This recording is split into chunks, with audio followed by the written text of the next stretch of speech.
The door to Christian's office slammed open. Chloe's head snapped up from the afternoon files, her heart kicking hard against her ribs. Christian Kingsley stood in the doorway, his charcoal suit immaculate, but something was wrong. His jaw was clenched tight, too tight. His green eyes, usually calm and controlled, burned with something dangerous. "My office, now." His voice was low, controlled, like thunder before a storm. In 3 years as his assistant, she'd never heard that tone directed at her. Her hands trembled as she stood, smoothing her skirt. She followed him inside. The door clicked shut behind them. The silence was crushing. He turned, pinned her with those green eyes. "Who is sending you flowers?" Chloe blinked. "I'm sorry?" "The flowers. Pink roses this morning, tulips yesterday, lilies the day before." Each word was sharp, cutting. "Who is he?" Heat flooded her face. It was true. For 3 days, bouquets had arrived, from Daniel, an old college friend. They'd had dinner twice. But why was Christian... "I didn't know you paid attention to who receives flowers in the office." "I don't. Too fast, too defensive. But you've been leaving at 5 o'clock. You used to stay late. Now you disappear the moment the clock strikes 5, and you're different." "Different how?" His jaw worked. "Happier." The word sounded like it hurt him to say. Chloe's throat went dry. "Christian, I don't understand why." "How long have you been seeing him?" He took a step closer. "Who is he? Is it serious?" The questions were too intimate, too personal, not questions a boss should ask. Chloe felt confusion swirl with something else, something dangerous, hope.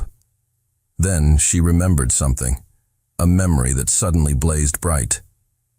"2 weeks ago," she said, her voice steadying, "Lauren from accounting received flowers. You walked past her desk, congratulated her. You said she was lucky to have a man who valued her publicly." Christian went completely still. "So why?" Chloe continued, her eyes searching his. "Were you happy for her? But with me? You look furious." The silence stretched between them, heavy, charged. Christian opened his mouth, closed it, ran a hand through his hair, a gesture she'd never seen from him. Ever. He'd realized, and she'd realized, this wasn't professional concern. This was jealousy. "You're right," he finally said, his voice rough.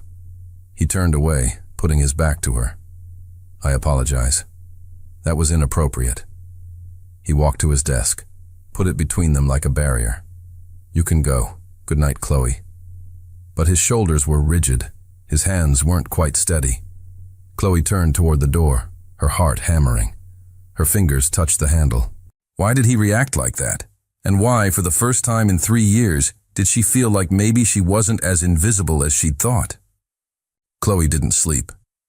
The scene in Christian's office replayed in her mind all night, the fury barely contained in his green eyes, the way he'd asked about Daniel like each word physically hurt him, the jealousy she'd never imagined existed.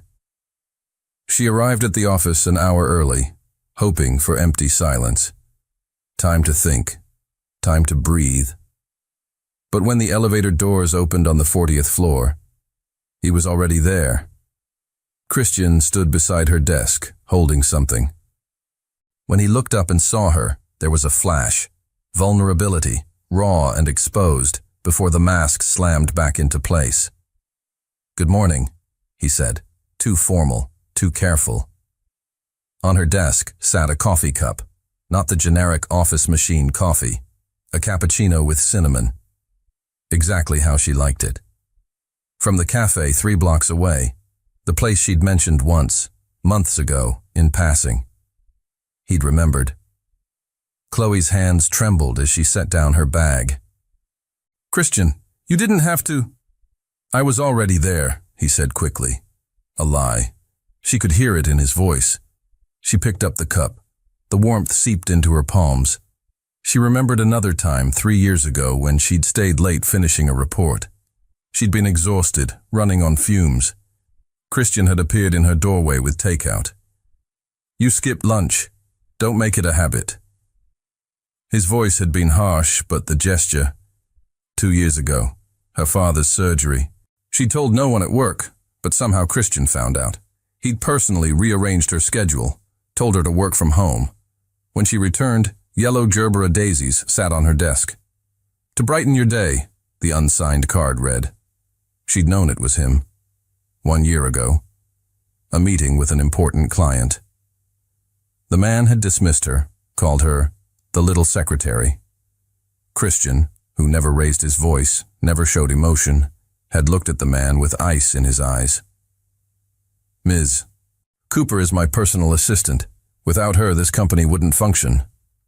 Apologize." Now. The billionaire investor had apologized. 3 years of small kindnesses, 3 years of protection she'd told herself meant nothing. "Why do you do this?" The question escaped before she could stop it. Christian looked up from his phone. "Do what?" "Care about me." The words hung between them, heavy, dangerous. For a moment he looked like he might answer honestly. His lips parted. His eyes softened. Then his phone rang. Saved by the bell. He answered immediately, his entire demeanor shifting. In seconds, he was CEO Kingsley again, cold, efficient, handling a stock crisis with surgical precision. Chloe watched the transformation, the mask sliding back into place with practiced perfection. But then he covered the phone, looked at her. His voice dropped to barely a whisper. "Because you deserve someone who cares." And then he was back on the call, barking orders about market positions and investor confidence, as if those words hadn't just shattered her entire understanding of the past 3 years. Chloe sank into her chair, the cappuccino warm in her shaking hands. Her phone buzzed. A text from Daniel. "Dinner tonight? I'm excited to see you again." She stared at the message, then looked through the glass wall of Christian's office. He was on the phone, pacing, all business. But for one devastating second, his eyes met hers. The intensity there made her breath catch. She looked back at Daniel's text, at the simple, uncomplicated offer of dinner with a nice man who made her laugh, who didn't confuse her, who didn't make her heart race and break at the same time. But when she looked back at Christian, the question burned through her mind like fire. Does he feel the same thing I've been feeling for 3 years? Or am I seeing something that isn't there? Christian Kingsley never lost control, never. It was the rule that defined him since he'd taken over the company at 25. Control was everything. Control was survival. But today, watching Chloe laugh into her phone, voice soft, cheek flushed pink, while clearly talking to him, Christian felt something wild and irrational clawing inside his chest. Jealousy. He hated the word, hated feeling it even more. But he couldn't stop hearing her laugh. Couldn't stop imagining the man on the other end making her smile like that. A smile Christian rarely earned, and that realization was unbearable. He tried to focus. Meetings, calls, reports. Nothing worked. Because Chloe was right there, just beyond the glass, and every time she smiled at her phone, it felt like a knife twisting deeper. At 4:45, she knocked on his door. "Christian, I'm leaving a bit early today. I have a commitment." Not a date, a commitment. But he knew what it was. With him? The words escaped before he could filter them. Chloe blinked, surprised. "That's not your business." Technically, she was right, but rationality had left the building. "You barely know him," Christian said, standing.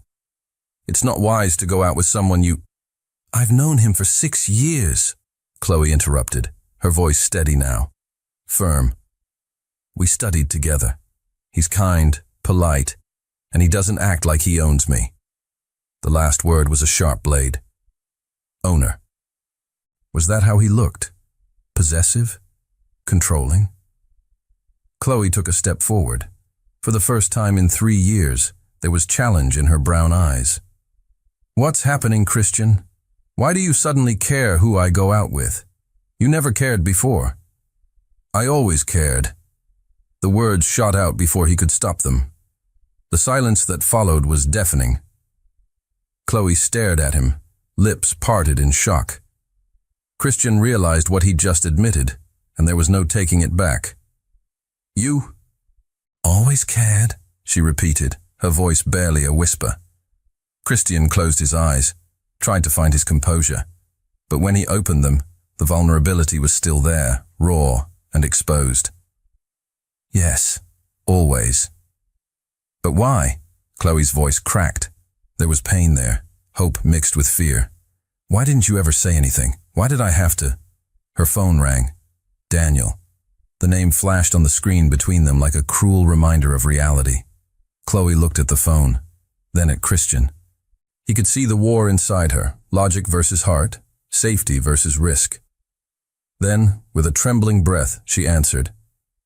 Hi, Daniel. Yes, I'm leaving now. She walked out without looking back, leaving Christian alone with the truth that had just exploded between them. He didn't just care. He was completely, hopelessly in love with her.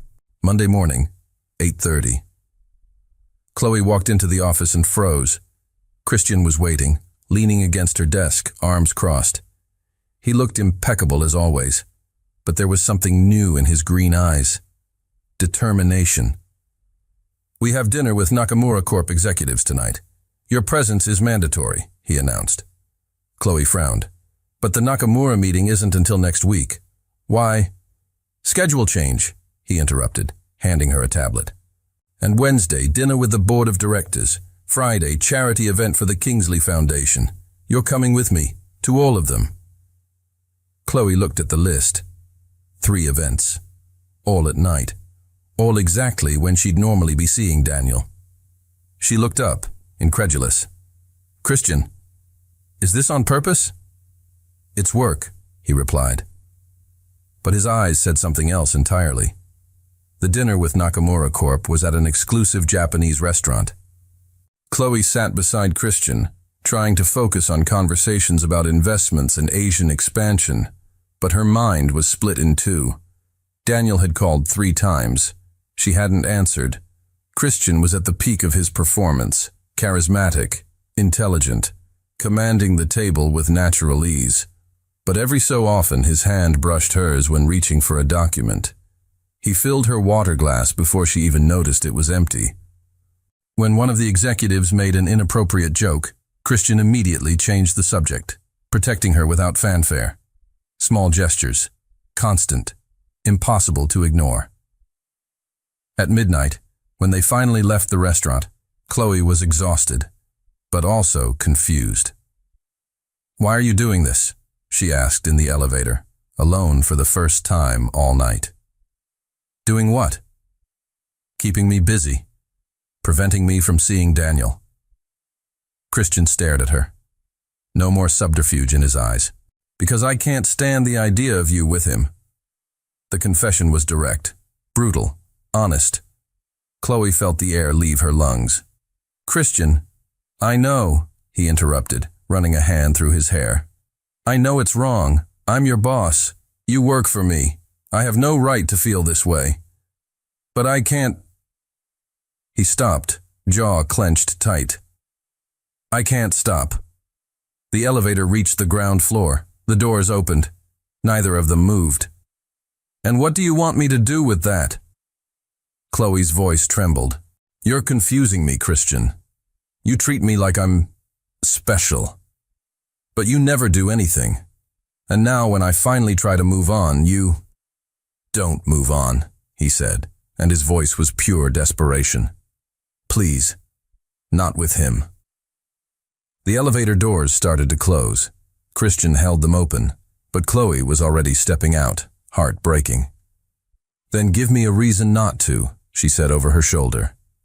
And she disappeared into the night, leaving him there, destroyed by his own cowardice. The next morning, Chloe arrived determined to keep professional distance, but Christian intercepted her the moment the elevator doors opened. You're coming with me to the annual investor retreat, he announced without preamble. This weekend, Mountain resort. 3 days. Chloe stopped, stunned. The retreat? Christian, that event is only for you and major shareholders. I've never… You're going now, he said, firm. I need you there.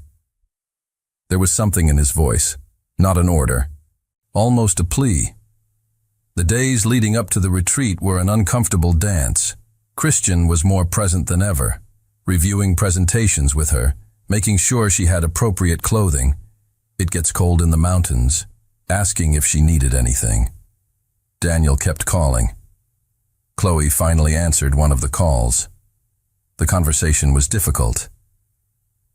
"You're avoiding me," Daniel said, hurt in his voice.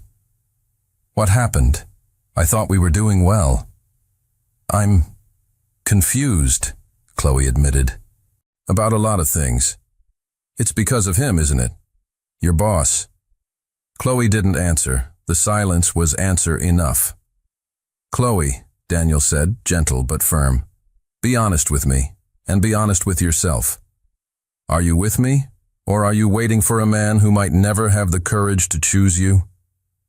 The call ended. Chloe stared at her phone, the question echoing in her mind. Friday came.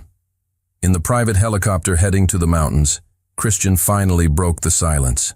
"I know I have no right to ask this," he began, looking out the window. "But I need you to know.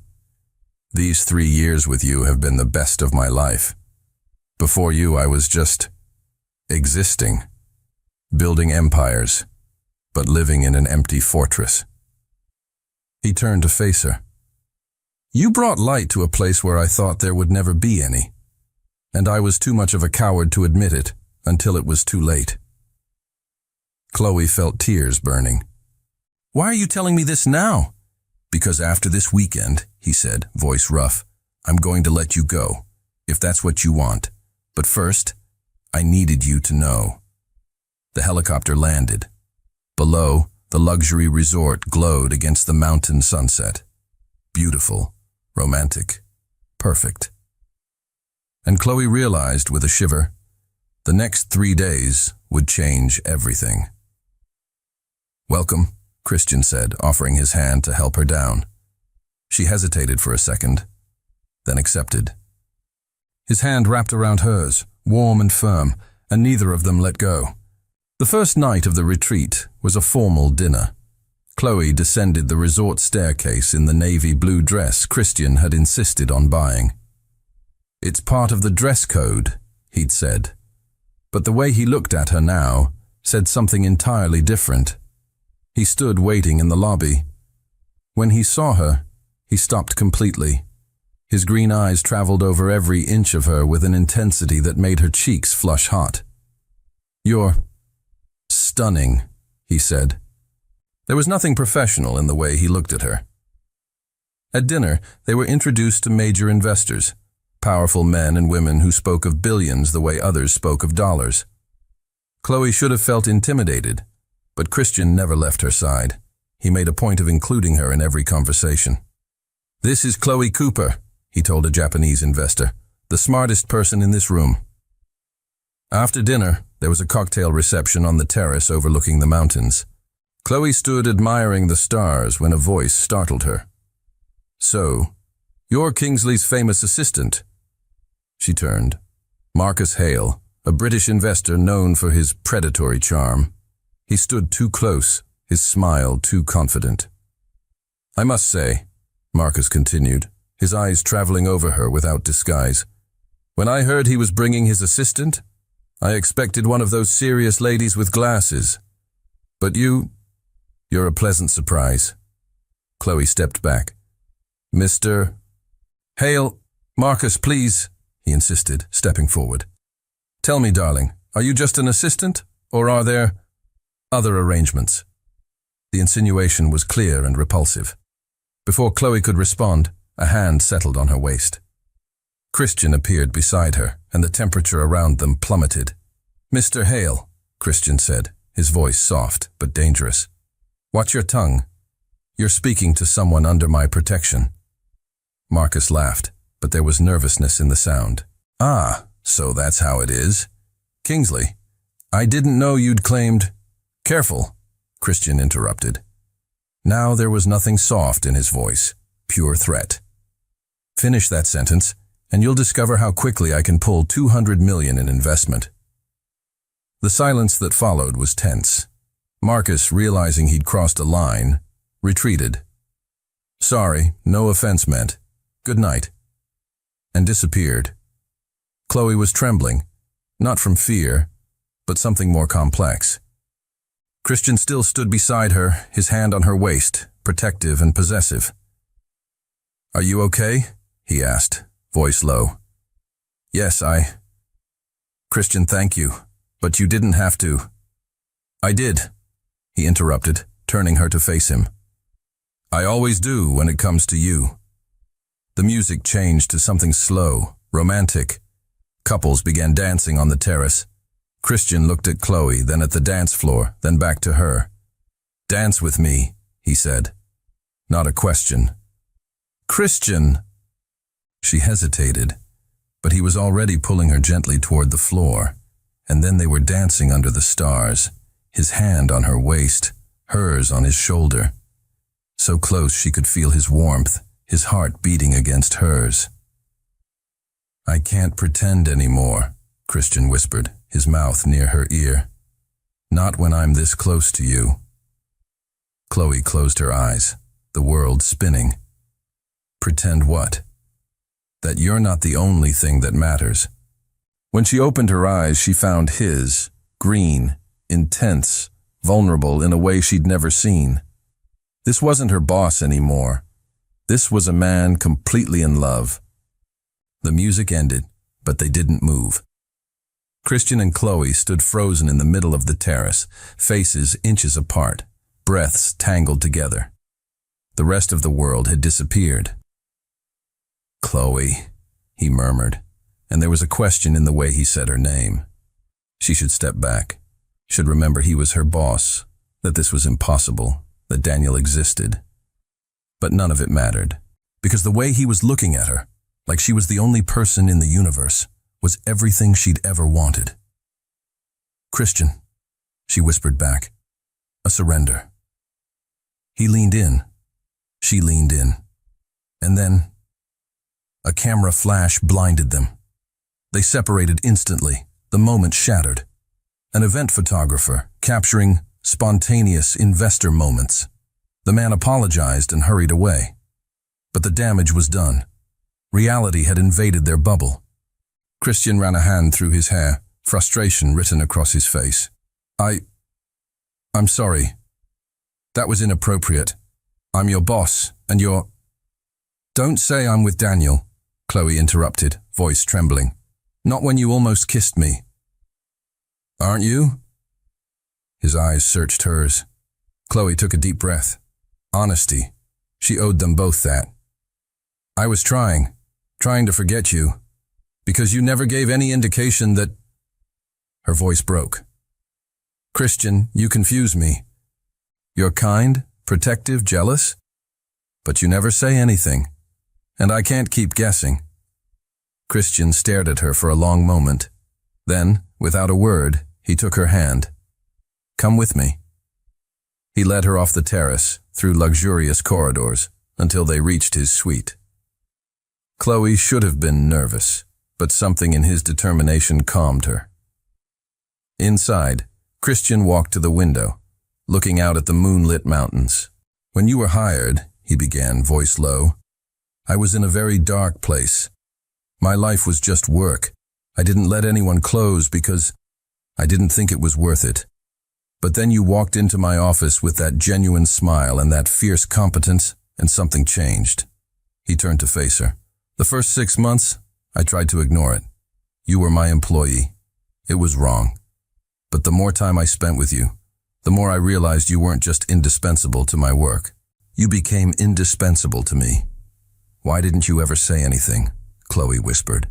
Because I'm your boss. Because there's a power hierarchy. Because if I said something and you felt pressured to reciprocate, I'd hate myself. I never wanted you to feel trapped or obligated, so I stayed silent. And that was selfish too, because I left you not knowing. Chloe moved closer, heart in her throat. What if I told you I don't feel trapped? That I feel free for the first time? Because I finally know I'm not crazy for feeling this?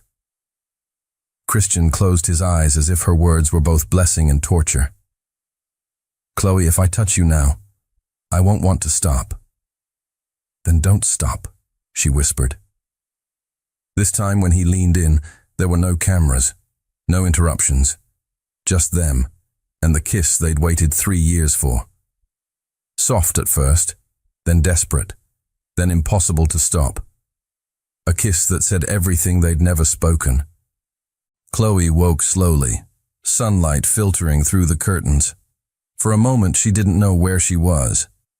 Then she felt the weight of an arm around her waist, the warmth of another body beside hers, and the memory of last night crashed over her like a wave. Christian. She was in Christian's bed. She turned carefully. He was sleeping, his face relaxed in a way she rarely saw. Without the mask of the ruthless CEO, he looked younger, vulnerable, beautiful. And she realized, with a mixture of joy and terror, there was no going back.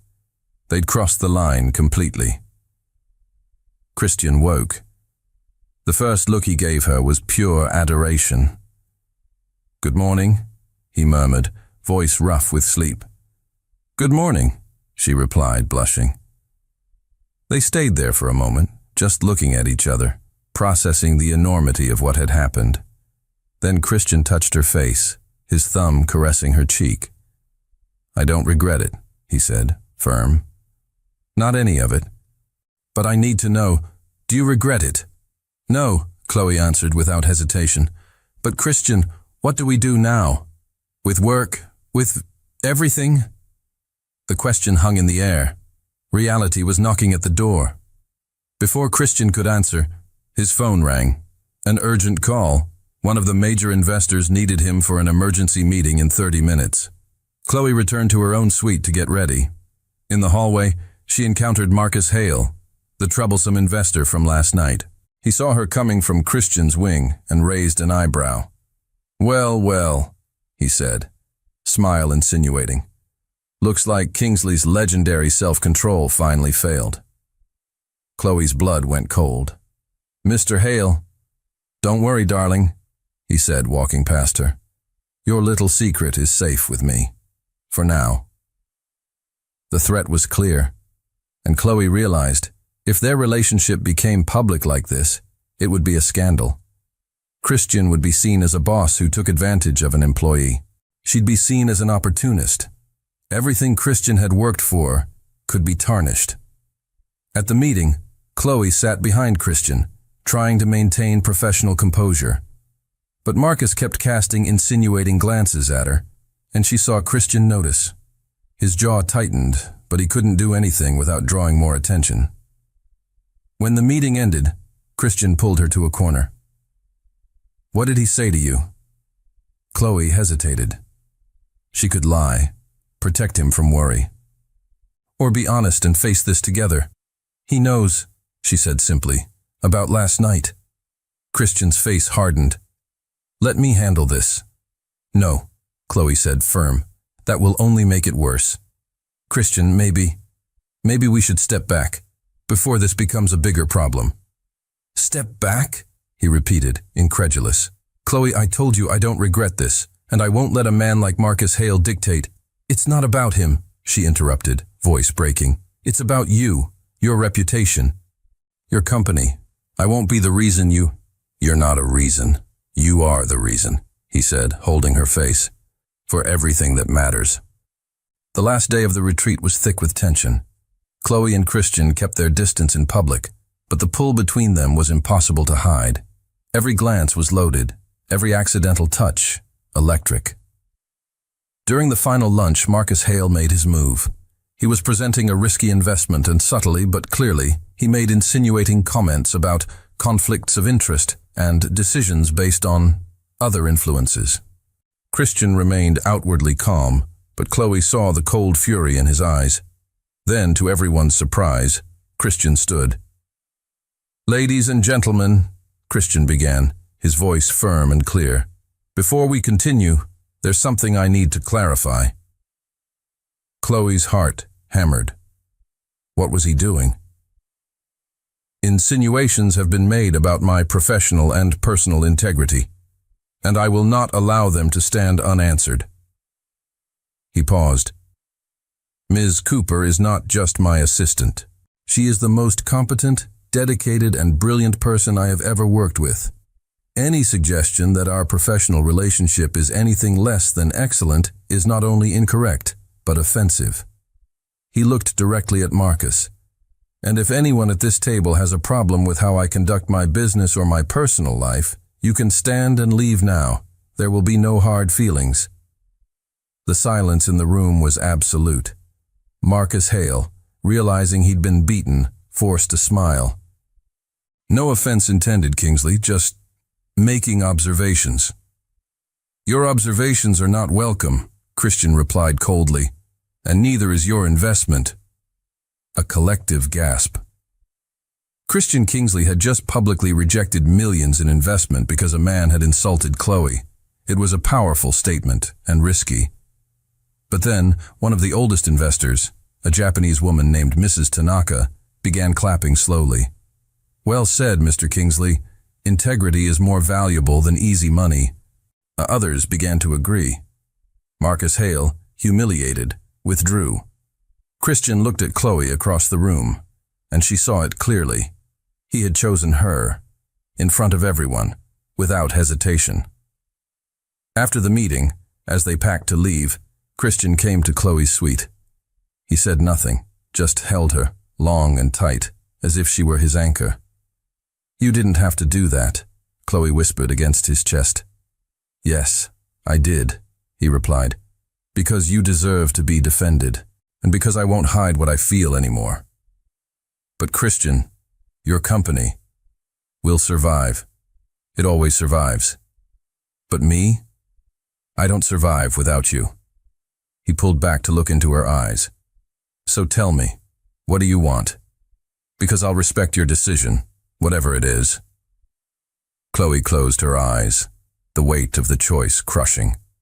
Her mind was at war, logic against heart, fear against hope. I need time, she finally said, to think, to make sure we're doing this for the right reasons. Christian nodded, though the pain was visible. How much time do you need? I don't know, she admitted, tears threatening. But I promise I'll give you an answer, a real answer. Monday morning. Chloe stood in front of the Kingsley Industries building, staring up at 50 floors of glass and steel. She hadn't slept properly since they'd returned from the retreat. Her mind had been a whirlwind of questions. What if it goes wrong? What if I'm seen as an opportunist? What if this ruins his career? What if I'm not enough? But there was one question that rose above all the others. What if I let fear stop me from living the only true love story I've ever had? She took a deep breath and walked inside. At the office, Christian was in his office, visibly tense. When he saw her, there was hope and fear in his eyes. They hadn't had personal contact since Sunday. Good morning, he said. Too formal. Good morning, she replied. The day passed in excruciating tension. They worked side by side, professional, but every accidental glance was loaded with unasked questions. At the end of the day, as Chloe was about to leave, Christian called her. My office, please. She entered, heart pounding erratically. This was the moment. But before either could speak, there was a knock on the door. Jennifer from Human Resources. And she wasn't alone. 2 corporate lawyers stood with her. Mr. Kingsley, Ms. Cooper, Jennifer began, uncomfortable. We've received an anonymous complaint about a possible inappropriate relationship between superior and subordinate. We're obligated by corporate policy to investigate. Chloe felt the blood drain from her face. Marcus Hale. He hadn't given up. Christian, however, remained calm. I understand. And what does this investigation entail? separate interviews, communication review, and during the investigation it would be advisable for Ms. Cooper to be transferred to another department or temporarily placed on paid leave. No, Christian said, firm. Jennifer blinked.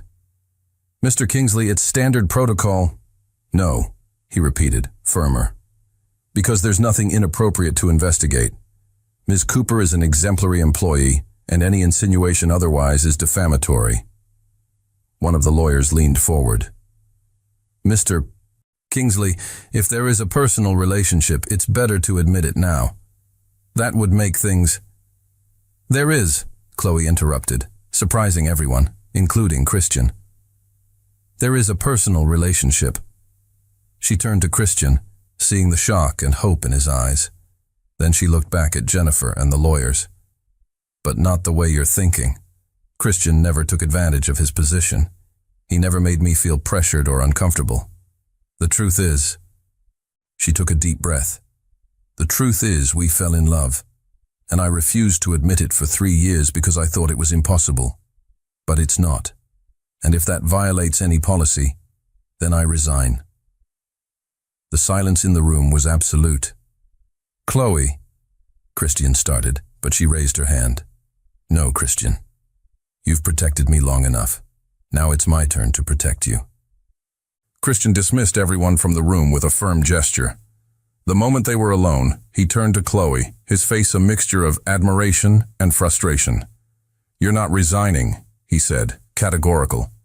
I've already decided, Chloe replied, steady. I won't let this hurt you or the company.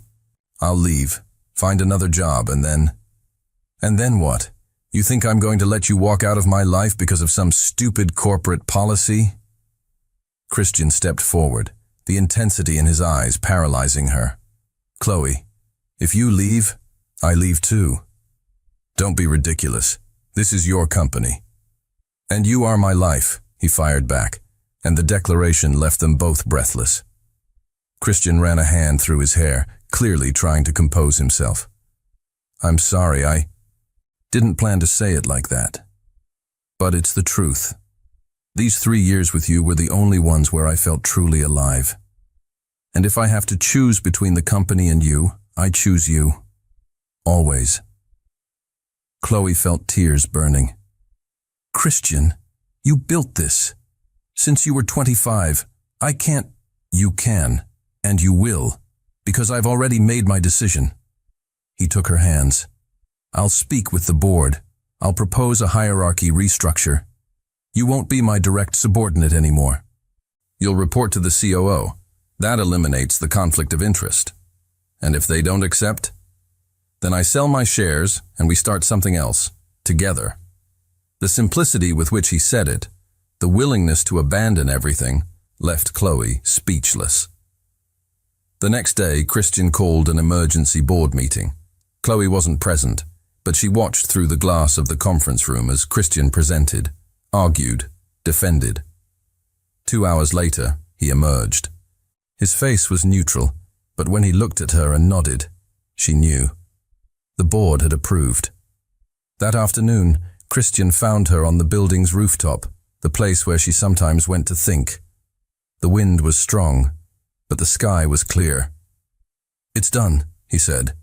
Starting Monday, you'll be Director of Special Operations, reporting directly to Elena Carter, our COO. Your salary will be 40% higher, and officially, there will be no conflict of interest between us. Chloe looked at him, incredulous. You really did it. I said I would, he replied. Now, can I ask you a question? Anything. Are you still with Daniel? The question was direct, vulnerable. Chloe realized that amidst all the chaos, she'd never formally ended things with Daniel. She pulled out her phone, called him in front of Christian, and the conversation was brief but honest. Daniel, you were right. My heart was never really yours. I'm sorry. When she hung up, Christian was looking at her with an intensity that disarmed her. Now there's nothing in the way, he said, stepping forward. No hierarchy, no other man, nothing but the two of us. He held her face. So tell me, Chloe Cooper, what do you want? And for the first time in 3 years, she had no fear in answering. You. I always wanted you. 6 months later, Kingsley Industries headquarters glowed like a jewel box for the annual company gala. Chloe stood on the mezzanine, watching guests arrive below. She wore a golden dress that seemed made of light itself, her brown hair loose in soft waves. She was no longer the invisible assistant. Now, as director of special operations, she commanded her own team, led strategic projects, and was respected for her brilliance. But the most important change wasn't in the title. It was in how she saw herself, and how she allowed herself to be seen. Christian found her near the bar. He was impeccable in a black tuxedo, but it was the way he looked at her that stole her breath, as if she were the only person in the room. "You're late," she teased gently. "My fault," he replied with a smile. "I was trying to find the perfect gift." He extended a small turquoise box, Tiffany's. "Christian, you didn't have to." "Open it," he insisted. Inside was a delicate necklace with a key pendant. She frowned, confused, until she saw the inscription on the back. "You always had the key. I was just waiting for you to open the door." Tears filled her eyes. "Christian." 3 years, he said quietly, fastening the necklace around her neck. 3 years I loved you in silence, thinking I was protecting you. But the truth is, I was protecting myself. From fear, from vulnerability, from feeling. He stepped back to look at her. "You taught me that sometimes the bravest thing we can do is admit we need someone. That love isn't weakness. It's the only thing that makes us strong." The music changed to something slow. Christian extended his hand. "Dance with me? This time, no pretense, no pretending, just us." Chloe took his hand, and they moved to the floor. As they danced, she noticed the looks, not of judgment, but admiration. Their story was known. The CEO who restructured his company for love, the assistant who became an executive through her own merit, a romance that challenged rules but did so with integrity. As the music played, Christian leaned in and whispered in her ear, "You were never invisible, Chloe. I always saw you, from the first day. I was just too much of a coward to admit you were everything I always wanted."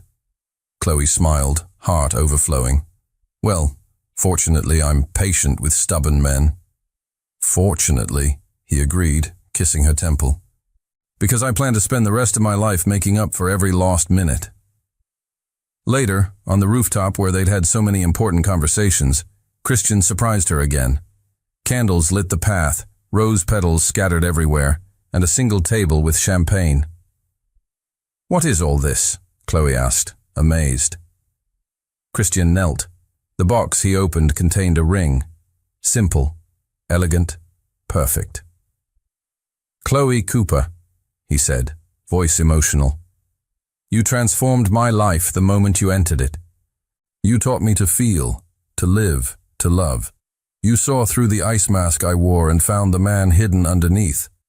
And now, this man is on his knees, begging you to spend the rest of your life with me. Will you marry me?" Chloe was laughing and crying at the same time. Yes, 1,000 times yes. He slid the ring onto her finger, then stood and kissed her, a kiss that contained 3 years of waiting, 6 months of joy, and a lifetime of promises. 1 year later, on the same rooftop now decorated with flowers and lights, they exchanged vows. An intimate ceremony, just family and closest friends. When Chloe walked to Christian, she saw tears in his eyes, something she never imagined seeing from the impassive CEO she'd met 3 years ago. "You were never invisible," he repeated in his vows.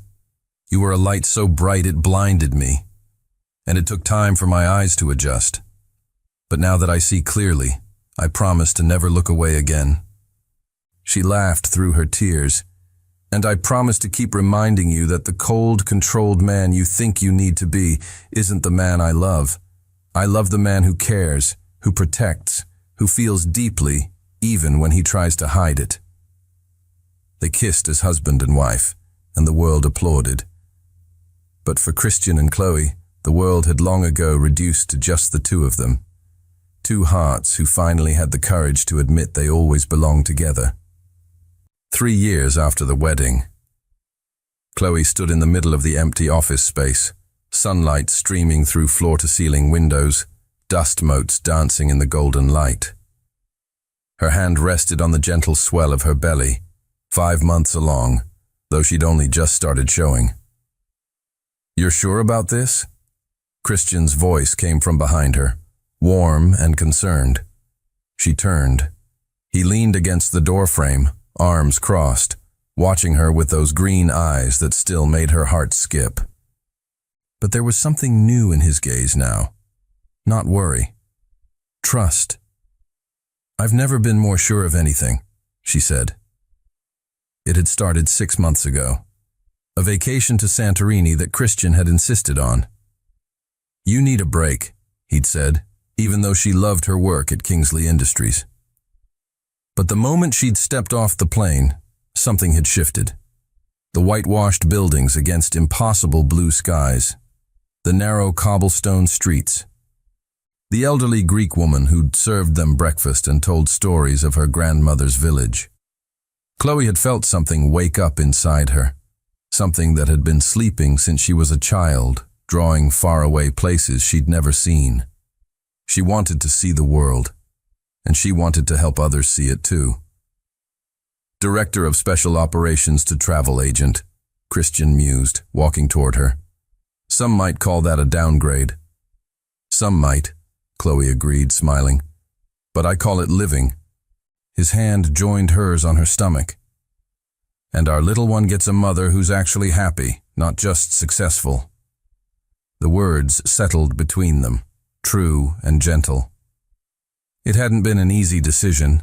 Chloe had agonized for weeks, leaving the career she'd built, the respect she'd earned, the salary that had finally made her feel secure. But every time she sat at her desk, she'd found herself researching flights to Morocco, hidden villages in Vietnam, family-run inns in Tuscany. Christian had noticed, of course. He always noticed. "Open the agency," he'd said one night, simple and direct. "I'll back you financially. No strings, no expectations. Just be happy, Chloe." She'd cried, not from sadness, but from the sheer relief of being seen, of being encouraged to grow, even if it meant growing away from the path they'd been on together. "What if it fails?" she'd whispered against his chest. "Then you'll try something else," he'd replied. "But you won't fail." "I've never seen you fail at anything you actually cared about." Now, standing in this empty space that would become Wanderlust Travel, her agency, her dream, Chloe felt the baby kick for the first time. She gasped. Christian's eyes went wide. "Was that?" "Yes," she laughed, tears springing to her eyes. "That was definitely a kick." He dropped to his knees, pressing his ear against her belly, and Chloe ran her fingers through his hair, overcome by the perfect rightness of this moment. 3 years ago, she'd been invisible. A year ago, she'd been a director. Now she was about to be a mother, a business owner, a woman who'd finally learned that success wasn't about climbing higher. It was about building a life she actually wanted to live. "I love you," Christian murmured against her stomach, talking to their child. "And I'm so proud of your mother. She's the bravest person I know." 6 months later, Wanderlust Travel's grand opening drew a surprising crowd. Former colleagues from Kingsley Industries, clients Chloe had worked with, friends, family, and Christian, of course, holding their 2-month-old daughter, Grace, with the careful intensity of a man holding the entire world in his arms. Chloe watched him from across the room, the CEO who'd restructured his entire company for love, now bouncing a baby and completely unfazed by the spit-up on his $5,000 suit. "You did it," Elena Carter, the COO, said warmly, appearing at Chloe's side. "I have to admit, I thought you were crazy leaving. But this..." She gestured to the beautifully designed space, The travel photos covering the walls, the excited chatter of people booking dream vacations. This is something special. Thank you, Chloe said, for everything, for supporting the restructure, for recognizing that love is worth fighting for. Elena smiled. Please. I've been married 30 years. I know what matters. That night, after the guests had left and Grace was sleeping peacefully in her bassinet, Christian found Chloe sitting in her new office, staring at the world map that covered one entire wall. Where to first? He asked, wrapping his arms around her from behind. Everywhere, Chloe whispered. I want to show Grace everything. I want her to grow up knowing the world is big and beautiful and hers to explore. Christian kissed her temple. Then we'll start planning. Family trips, adventures, all of it. Chloe turned in his arms. You'd really take time away from the company? Chloe, he said, cupping her face. You taught me that living isn't the same as existing. That love isn't weakness. That sometimes the bravest thing we can do is choose happiness over fear. He smiled. If a woman who was invisible can become the most visible force in my life, then a workaholic CEO can learn to take vacations. She laughed, kissing him deeply. And in that moment, surrounded by maps and dreams, with their daughter sleeping nearby and an entire world waiting to be explored, Chloe Cooper Kingsley realized something profound. She'd spent 3 years being invisible, because she thought that's what safety looked like. But real safety wasn't in hiding. It was in being seen, being loved, and having the courage to build the life you actually wanted.